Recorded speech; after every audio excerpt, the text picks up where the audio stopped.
In our next story about breaking free, we are really seeing how to break free from the stronghold of this conditioning we have that makes us believe we're enough, that we can be safe, we can be secure, we can be loved, we can belong. And we see that these messages have a lot to do with money and status and titles in this world that we were told really show that we are successful. And unconsciously, we've taken on a lot of these definitions of success without even asking ourselves, what does success mean? And we see this journey of two ladies diving deeper and looking at that because they have success from society's point of view. I mean, they've made it as women leaders in a man's world, making great income, having the title, but what's missing is their feeling of having the locus of control, the power to make the decisions that are in alignment with their vision, with their values, with their goals, and even more so to create what it is they really want to create, so that every day they're showing up utilizing their greatest talents, skills, and desires to manifest what it is they want in the world. Now that's really tough, when people are, they've achieved that recognition of that title, they've achieved that financial status, and all that goes along with it, including, hey, I've got this beautiful home, I belong to the country club, I can live this lifestyle, and now I'm thinking about disrupting that? What's wrong with me? But we get this gut alert that says, yeah, you might have all that, but are you really happy and fulfilled? And then this is when we take a deep dive and look also at a relationship with money and my vision, my values, and my goals. And hey, I want to make a lot of money too. That's okay. So we see this journey and we see how, you've got to dive deep into a lot of self-awareness once you get beyond that level 2 consciousness of the fear around the ability to make money and the fear of going off on your own and the fear of really bringing back that locus of control. And can we talk about that regular paycheck? Feeling like, I can always count on this money coming in and this insurance. And then when we take a closer look at that and we say, is that quite as secure as I think it is? Because they've messed with my bonus program, or they've taken away these accounts.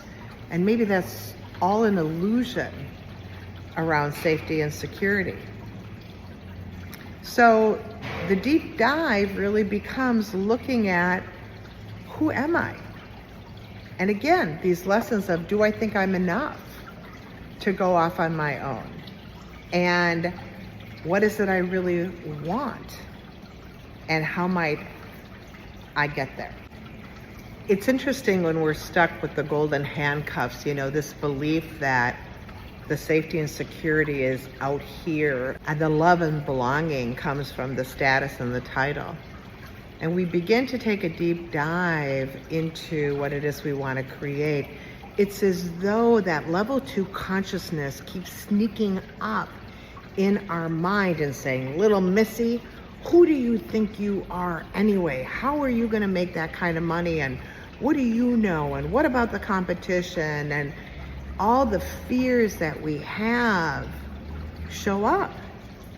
And if we're really working at becoming our potential, that means we have to do the work. And the work comes from facing our ego and all of this programming that we have in the unconscious mind And it's really doing a scan of all of that.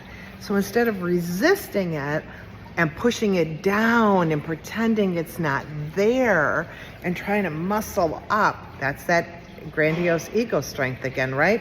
I'm gonna muscle up, but I'm gonna pretend it's not there, and I'm gonna Pollyanna positive my mindset past that. No, no, no. It's the opposite. It's like, bring it on, sister. What is this chattering in my mind? What is this telling me about myself? And by the way, who gave me those messages and where did I learn that? And then we see in the story how, boy, it can be so deeply ingrained and come from something like a cultural norm where authority, like parents and men, were here and women were here and kids were here. And how somebody could still be operating from that unknowingly until they do the work. And they bring that all up to consciousness and they're like, different time, different place. I don't have to operate under that norm anymore. Nobody's oppressing me out here. It's just the belief I have in here and what I'm telling myself about the situation. And then it goes back to that thought model again, right? The thought creates the feeling, creates the behavior, creates the result. And if I want to change the result, what do I change? The thought. But we have to do the work to know what that is,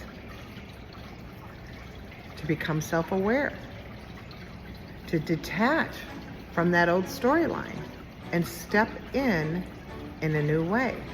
And as we do, we begin to co-create different results. But how often do we abandon ourselves and not listen to ourselves because the golden handcuffs out here, and we're like, oh, I just want to be safe, instead of, no, I want to be free. It's a deep journey within, with this battle between the ego and enlightenment. But when we listen to what the ego is all saying and how it's trying to control us, and we examine that with enlightenment, what happens is the chattering mind quiets. And we have a whole new neural pathway going to this authentic place in ourselves, and we begin to manifest the life that we want. Now, what does that require? It requires meditation, 20 minutes a day, bringing that all up into consciousness and looking at it and journaling about it, examining it, and taking the risk in the little things of stepping into who you are and choosing self over fear. And the more we make those choices, the easier it becomes to be free. So my challenge to you is to follow your bliss, one little step at a time. Start with today. What would make you feel bliss today? What choices would you make? And then to start to fully be in alignment with your true self, your enlightenment, and who you're meant to be.